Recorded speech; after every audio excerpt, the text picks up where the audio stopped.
Hey everyone, Mr. Happy here, and in case you haven't seen yet, I was given the opportunity to play Final Fantasy VII Rebirth early. Big thanks to Square Enix for bringing me out to LA and back in the same day, just so I could try it out. Now, I had a blast, and my full thoughts on the gameplay preview are posted in a separate video. TLDR, thought it was really good, and I'm even more excited now having played it. This video, though, this one's for me. I just want to nerd out a little bit because I did get to see some story-related stuff, which, is obviously going to be reimaginings of stuff that happened in the original. And I feel compelled to make a video about that because I just want to talk about how stellar of a job I feel the team did with these scenes. First, some housekeeping. Thank you again to Square Enix for having me out to LA to play the game early. We were playing on the PlayStation 5 in the game's graphics mode, though a performance mode was available. That being said, obviously the game's still in development. It's not out till February 29th, so everything is not final. It could look different, sound different. Who knows? Got to do the usual I played it early disclaimer. Finally, this video is definitely geared more towards people with extensive knowledge about Final Fantasy VII, at least people who did play the original and the games in its extended compilation such as Crisis Core. I'll be making direct story-related references to those games, so consider this your spoiler warning if you haven't played the original, or even if you have and you just wish to preserve knowing about this kind of stuff. This is my extensive warning to you to click away now. But if you're someone who can't help yourself, you already know how the story is supposed to go down, and you just want to hear more about these remade scenes, then you can stick around because that's what we're doing. Alright, so the first bit of the demo was the Fated Mount Nibel mission. This is the flashback Cloud gives to the team as they make it to Calm on the outskirts of Midgar. And for me, it's always been one of the most impactful scenes in all of Final Fantasy VII. It's something that happens so early, and the context for the point of the story that it happens in the original is really important for kind of setting the tone for the threat and for the rest of the game. Not to mention that this will be one of the most important things you need to think back on when you get to the later part of the game, and you learn the truth about Cloud and his identity and all of his memories. It's just super important. Now, in the original, Cloud is a rambunctious and I'd say overzealous young soldier looking to prove himself at every turn, and he's genuinely excited about being out on this mission with Sephiroth. That kind of attitude is what I was looking for here, something that is in stark contrast to his modern day behavior. This is especially important because we have a lot more expression from the characters in Remake and Rebirth, so nailing things like this is even more important, especially after the bar that Remake set. And thankfully, I think they did a pretty good job with the scenes that I've gotten to see so far.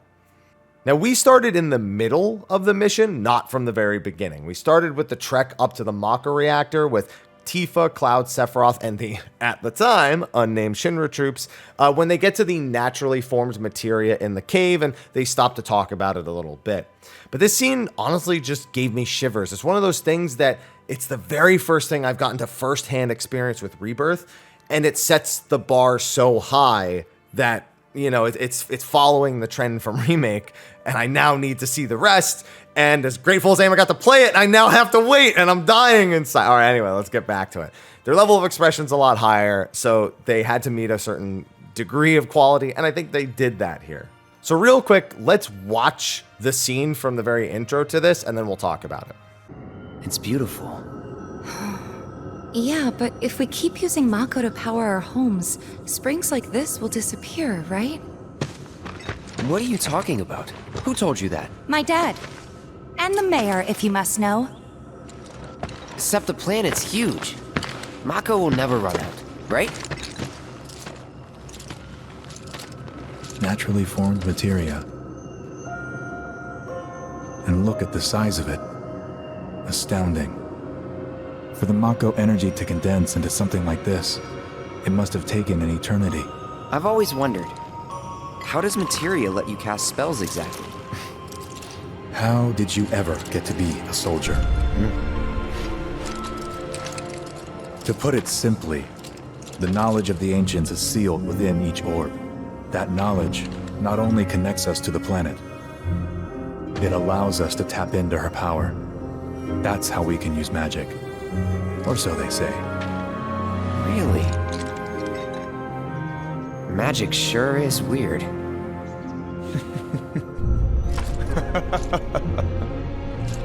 I know someone who'd be livid to hear you call it weird, or magic for that matter. I can just imagine what he'd say. It's an affront to science. Who? Hojo from Research and Development. His predecessor was a great man, but he is anything but. We should press on.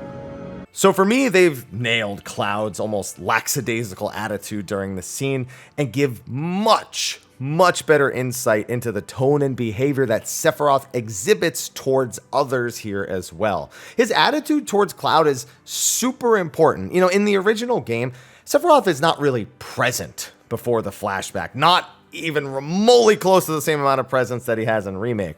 So while we know how Cloud feels about him and what he's done at this point in the original, I still always felt that when you play through the flashback scene in the original, that he still kind of just feels cold. You know, he's shown laughing a few times and even cracks a joke or two, but something's just like wrong. And that's probably deliberate even in the PlayStation 1 version, given what Sephiroth's true origins actually are. Then when you get to Crisis Core, honestly, the Mount Nibel mission, they kind of skip through a lot of the middle parts that are in the original and just go right to the most important stuff. Plus, it's got all the changes that Crisis Core has for, you know, the retcons and all the stuff later. So, not going to deal with that yet here. You know, nothing I saw really dived into the Crisis Core related stuff. So, this really just feels like the original's flashback scene without any sort of the kerfluffle that came with the other stuff. But here, in the matter of a minute, he feels as if he gets his behavior across in pretty great detail. He's informed, fascinated, and even teases Cloud over his youth and naivete, I would say. We even get to see a bit of contempt with him for Hojo, but these are all nearly identical lines to what we get in the original game, but the expression being given to them, it's kind of like when someone tries to express an emotion through text versus hearing them and seeing them. That is literally the difference that we're conveying here, but not to mention we're also looking at PlayStation 1 era polygons versus modern day PlayStation 5 facial expressions. All of the differences really pile up and add a lot of gravitas onto the scene. Now, as the two climb the mountain, their back and forth just kind of continues down the trend of really a brotherly bond. I mean, given everything that we know has happened up to this point, if you've played Crisis Core, it's not really that surprising, but, you know, Sephiroth continues to tease and push Cloud, who just in return seems all too eager to prove himself. You know, it's like a big brother and a younger brother. Nothing's mean-spirited either. It really feels like Sephiroth is pushing Cloud to be better, to be a hero. This becomes all too evident at the end of the demo when Sephiroth and Cloud put down the Materia Guardian. Here's a few snippets from the in-battle cutscenes. This way! You said you wanted to be a hero. Wish I hadn't. On me.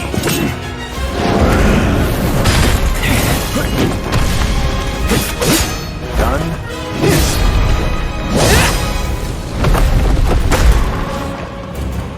Sephiroth! You're practically panting.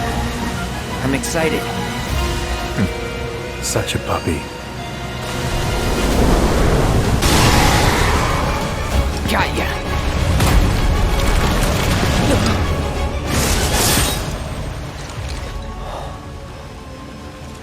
Take it from here.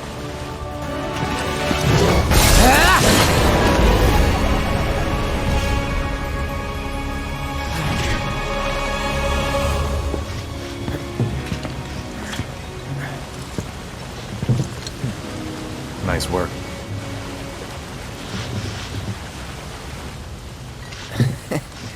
Honestly, it's really the little things. You know, you have Sephiroth poking Cloud for his ambitions. Oh, you wanted to be a hero. And Cloud just has a quick, thing back. He mocks him slightly for his difficulty keeping up in the battle towards that later part.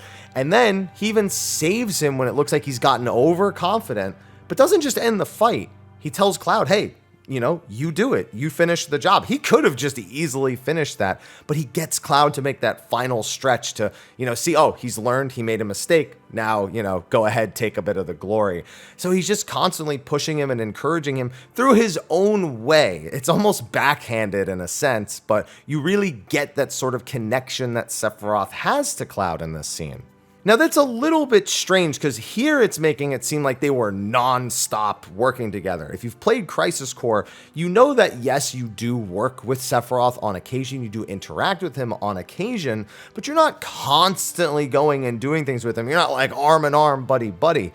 So I think that there's another element at play here, something that they're kind of slipping in subtly. And I don't even really, it's not like speculation or something. It's just the tone of his voice kind of gives me a vibe that relates to what the truth behind the scene really is. Now, obviously, those of us who played the original compilation know that he's actually talking to Zack, that all of Cloud's mannerisms here are just Zack's mannerisms as he's remembering them.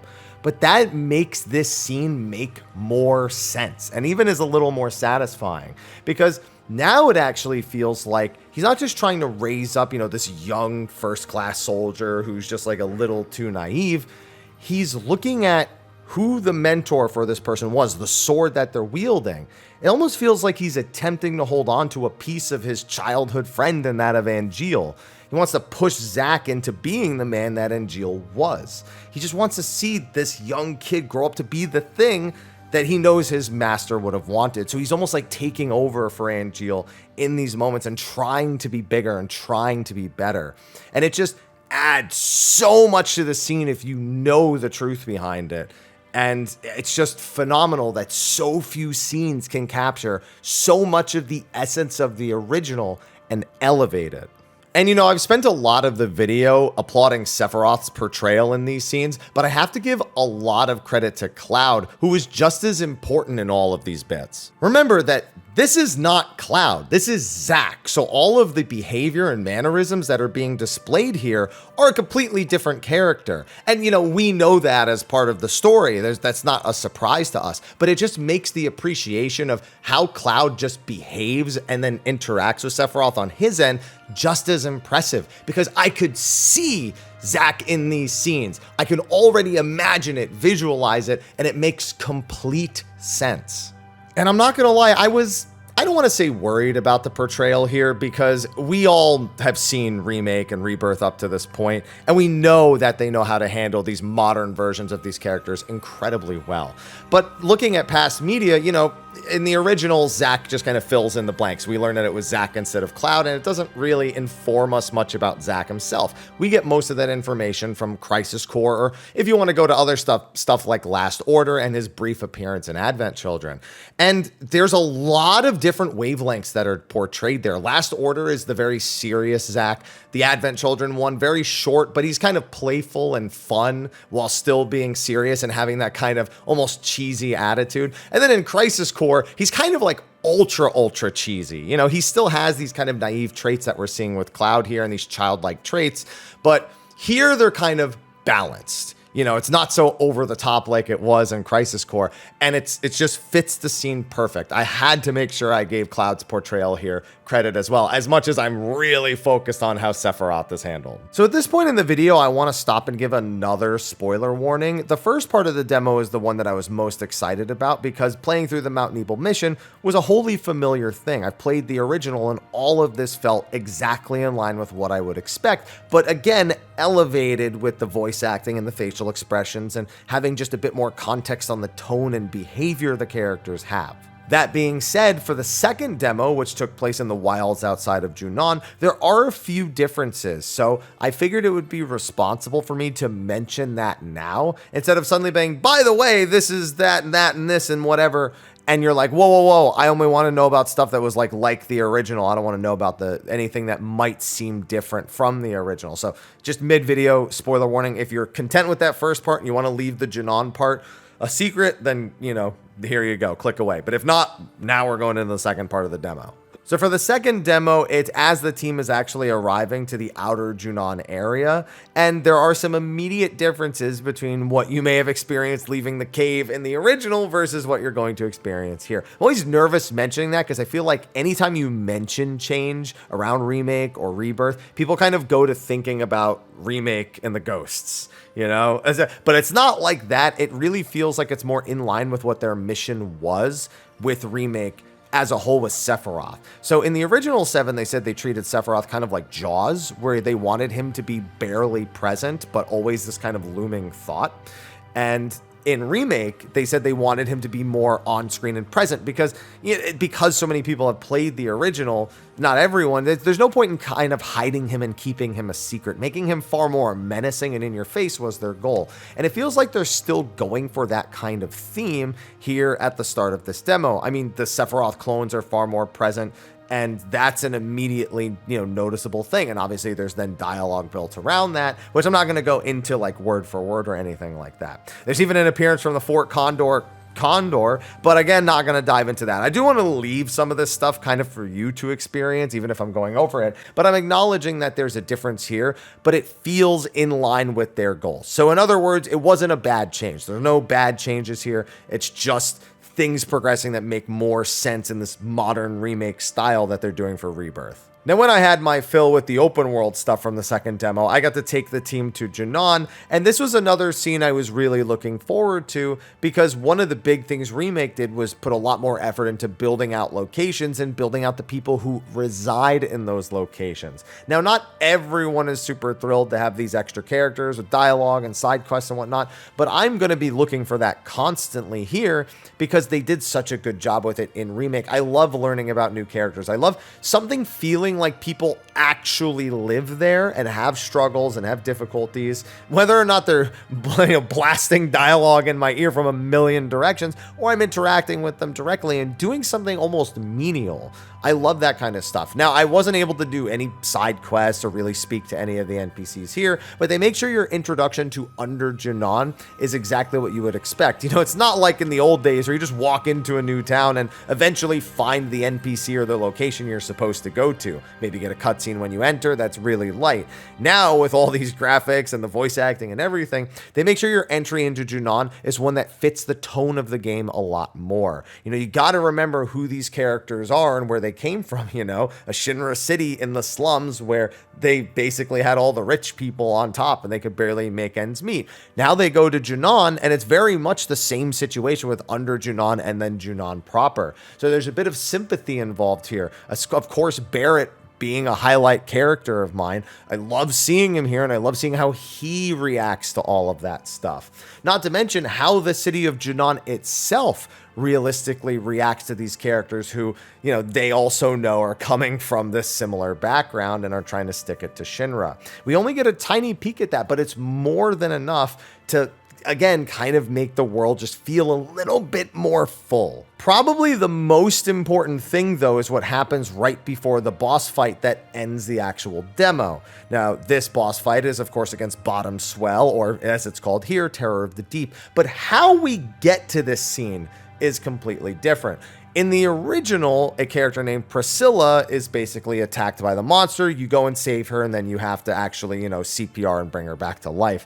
Here, we only get the scene leading into the boss fight, and then a short, you defeated the boss scene after, and there's nothing to, indicate, what's going to happen after that. But there is an important change here, in that we're not saving Priscilla, we're actually saving Yuffie, who for some reason was out in a boat and gets attacked by the Terror of the Deep.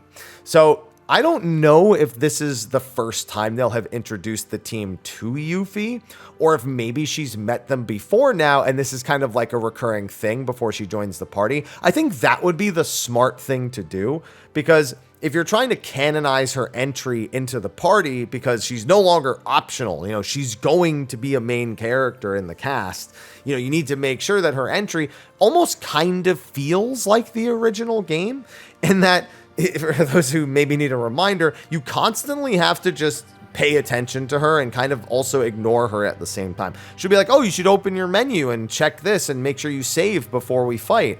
And if you open the menu, she just steals your stuff and leaves. Or, if you just do anything wrong, use a tent, do whatever, she's constantly trying to steal from you.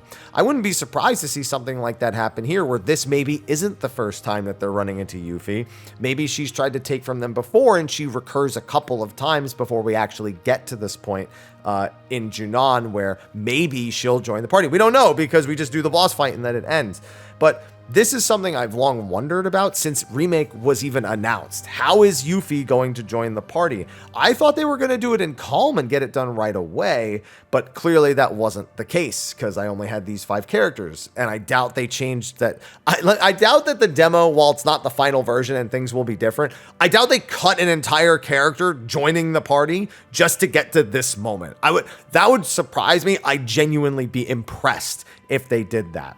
So this seems like a more apt time for her to join, and then, you know, they can have her, you know, go with you to Junon and then, you know, cross the sea and all that stuff. So that's just a nice little change here. But other than that, other than the intro into Junon, the intro into the area of Junon, and then, of course, the intro into the boss fight, there's not really any other narrative stuff. But a lot more quips and back and forths between the characters as they travel and see a few landmarks and whatnot. And that was a really, really good strength of Remake as well, and that continues to be a strength here.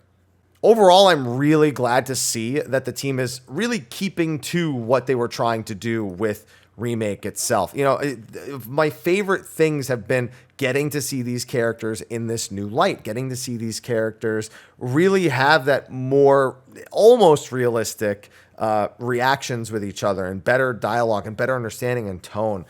And when I say that they just blew me away in Remake, and all they had to do was continue down that same trend here, they have in some ways, but they've also taken things that we really needed to see elevated and done that with them. And that's especially evident in the first part. So I am ecstatic to see where the rest of this goes, to continue this adventure with all these characters. And again, to even get to experience things like the little side quests and characters and whatever else they might be building out that we don't even know yet. I know you're all out there speculating. I'll just have to join you in that. That's going to be a wrap for this video. If you did actually click through and stay all the way and want to leave a comment, go right ahead. Let me know what you think in the comment section of the video below. Be sure to like, favorite, subscribe, and share. And one last thank you to Square Enix for having me out to LA to check all this stuff out. Anyway, with that, I'll see you in the next video. And until then, take care.